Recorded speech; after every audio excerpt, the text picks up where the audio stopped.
चलिए ब्रेक के बाद आपका एक बार फिर से स्वागत है। और प्रदेश में लंपी वायरस का प्रकोप जारी है। राजस्थान में अब तक 8,98,000 पशुओं में ये संक्रमण फैल चुका है। प्रदेश भर में 40,000 पशुओं की लंपी स्किन डिसीज संक्रमण से मौत हो चुकी है। वहीं 4,86,000 पशुओं को लंपी वायरस संक्रमण से ठीक भी किया जा चुका है। बता दें कि 8,48,000 पशु अभी भी लंपी वायरस से संक्रमित हैं। राजस्थान के सभी जिलों में लंपी वायरस का संक्रमण फैल चुका है। प्रदेश में लंपी वायरस संक्रमण से दुग्ध उत्पादन भी घटा है।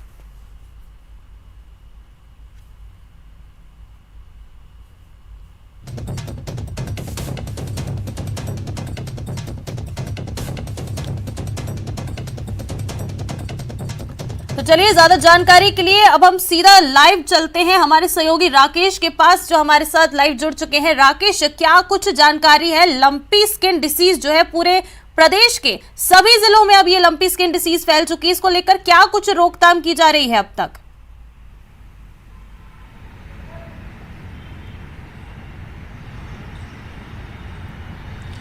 बिल्कुल, देखिए ऋषिका, जिस तरीके से लंपी वायरस जो बढ़ा है उसके बाद अब चूंकि इसकी संक्रमण दर कम होने लगी है, संक्रमण दर के साथ साथ मृत्यु दर में भी बहुत तेजी से गिरावट आई है। राज्य सरकार ने जिस तरीके के टीकाकरण के प्रयास किए, लोगों में जागरूकता के प्रयास किए, इसके अलावा जो मौसम में बदलाव आया है इससे भी बड़े पैमाने पर लंपी वायरस के संक्रमण की दर में गिरावट हुई है और मौत में भी गिरावट हुई है। लेकिन इसके साइड इफेक्ट भी अब सामने आने लगे हैं। राजस्थान में करीब 4.5 लाख लीटर दुग्ध उत्पादन प्रतिदिन के हिसाब से गिरा है। जैसा हमारा पशुपालन विभाग के अधिकारियों से बात हुई, उनका कहना है कि जो राजस्थान कोऑपरेटिव डेयरी फेडरेशन के साथ साथ प्राइवेट डेयरियां और जो दूसरे दुग्ध उत्पादक हैं, उनसे जो आंकड़े पशुपालन विभाग ने जुटाए हैं उसमें जो है दूध की मात्रा में लगभग 4.5 लाख लीटर प्रतिदिन के हिसाब से गिरावट दर्ज की गई है। आरसीडीएफ के प्रबंधन से हमारी बात हुई, उनका कहना है कि पिछले साल की तुलना में आरसीडीएफ के दूध संकलन में लगभग 21 से 22% की बढ़ोतरी हुई है।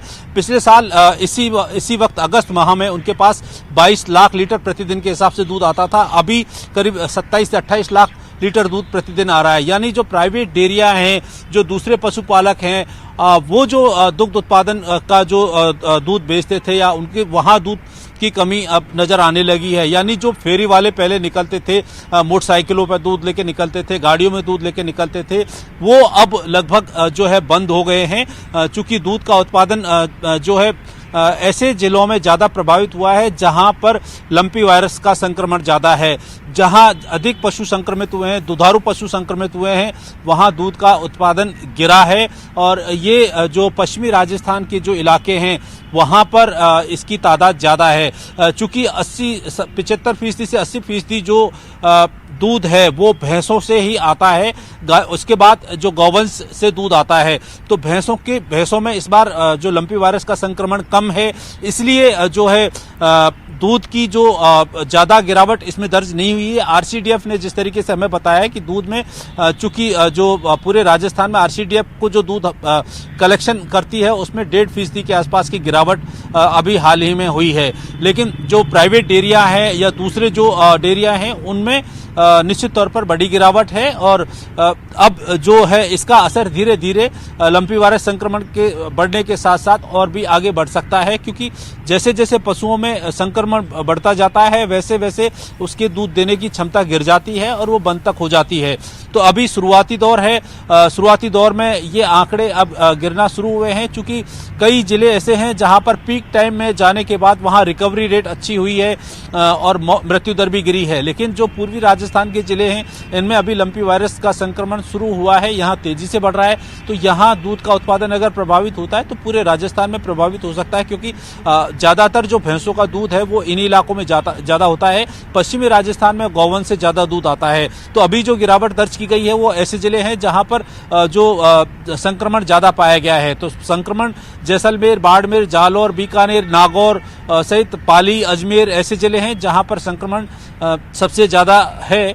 लेकिन जो पूर्वी राजस्थान के धौलपुर, करौली, भरतपुर, अलवर और ये जो पूरा बेल्ट है, यहाँ पर संक्रमण दर कम होने के कारण यहाँ से दूध अच्छी मात्रा में आ रहा है, इसलिए दूध की आपूर्ति नियमित है, लोगों के पास आ रहा है। लेकिन जिस तरीके से पशुपालन विभाग एक नोडल एजेंसी के रूप में काम कर रहा है, गोपालन विभाग भी, RCDF जो तमाम जानकारी है, इसके अलावा जिला प्रशासन से भी पशुपालन विभाग दुग्ध उत्पादन के साथ साथ पशुओं की बीमारियों और पशुओं की मौत के आंकड़े भी दिन प्रतिदिन जुटा रहा है। तो जो 4.5 लाख लीटर दूध का जो उत्पादन गिरा है, ये ज्यादातर प्राइवेट डेयरी के साथ साथ जो फेरी वाले होते हैं, चाहे वो मोटरसाइकिल लेकर के जाएं या गाड़ियां लेकर के जो दूध सप्लाई करने जाते हैं, वो लगभग संक्रमित जिलों में अब बंद हो गए हैं और उनसे लोग बाग दूध खरीद भी नहीं रहे हैं, क्योंकि डेयरी का जो दूध होता है वो पॉस्चराइज्ड दूध होता है।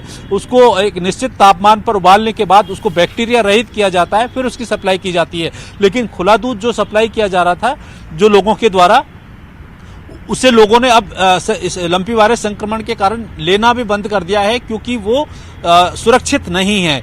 तो यही कारण है कि दूध की सप्लाई में जो कि आंकड़े में जो गिरावट आई है, वो लंपी वायरस संक्रमण के कारण लोगों में खरीदने में भी थोड़ा भय है और उत्पादन भी अब इसका गिरा है। जी राकेश, सिर्फ राजस्थान ही नहीं, अब राजस्थान के जो आसपास के जो प्रदेश है वहां पर भी लंपी वायरस का जो है हम देख सकते हैं कि संक्रमण लगातार फैलता जा रहा है। और पहले सिर्फ कुछ जिलों में स्थिति थी, लेकिन अब ये सभी 33 जिलों में जो ये पूरा संक्रमण है ये फैल चुका है। तो ये संक्रमण और ना फैले, और जैसा कि आपने बताया कि दुग्ध उत्पादन में जो कमी आई है या जो गिरावट के आंकड़े दर्ज किए गए हैं, इसको लेकर अब क्या कुछ आगे तैयारी की जा रही है?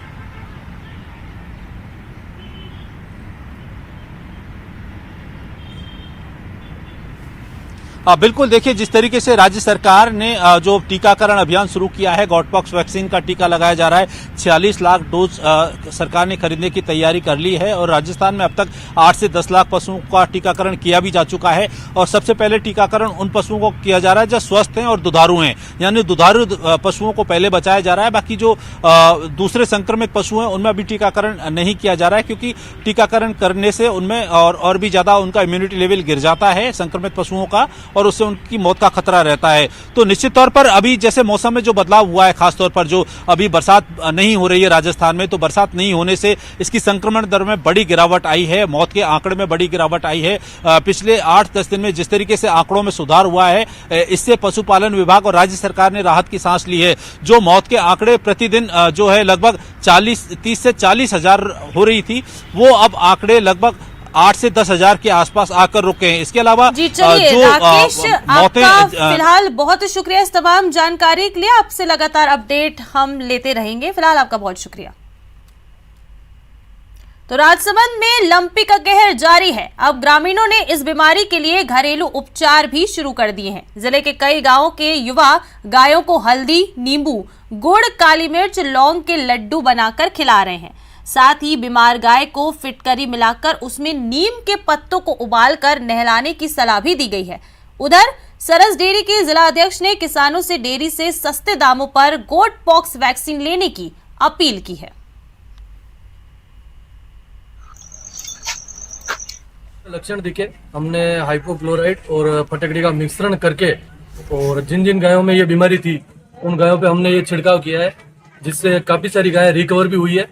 और आज हम ये प्रयास कर रहे हैं कि भाई गांव में हमने 50 किलो आटा लिया है, उसमें 10 से 12 किलो गुड़ मिलाया है, अदरक मिलाया है, काली मिर्च मिलाई है, और हल्दी का पाउडर 2 किलो मिलाया है हमने, अदरक का पेस्ट डाला है, उसके अंदर हरा धनिया डाला है। उस पेस्ट से हमने रोटियां तैयार की, ताकि सारी गांव में जितनी भी गायें हैं हर घर में हम उनको खिला सके। जो अपने लावारिस पशु हैं उनसे भी लावारिस पशुओं से ज़्यादा समस्या आ रही है इसमें, तो लावारिस पशुओं को भी अलग करना है, वहाँ पर आइसोलेशन वार्ड में रखना है, और वहाँ पर हर तीसरे दिन साइपरमेथ्रिन, डेल्टामेथ्रिन का छिड़काव करवाते रहना है आइसोलेशन वार्ड में, और जो आपके सोडियम हाइपोक्लोराइड का भी छिड़काव करवाना है। एक लंपी रोग का जो वो है, तो उसके इंजेक्शन के लिए भी जो बाजार में 2000 का इंजेक्शन है कुछ लमसम, और हमारे यहाँ डेयरी के माध्यम से 17 रुपये में वो इंजेक्शन हम उपलब्ध करा रहे हैं, ताकि गौ माता का जो ये रोग आया है तो उसके लिए कुछ निदान मिल सके। तो यहाँ रुकेंगे, एक छोटे से ब्रेक लिए फौरन लौटेंगे।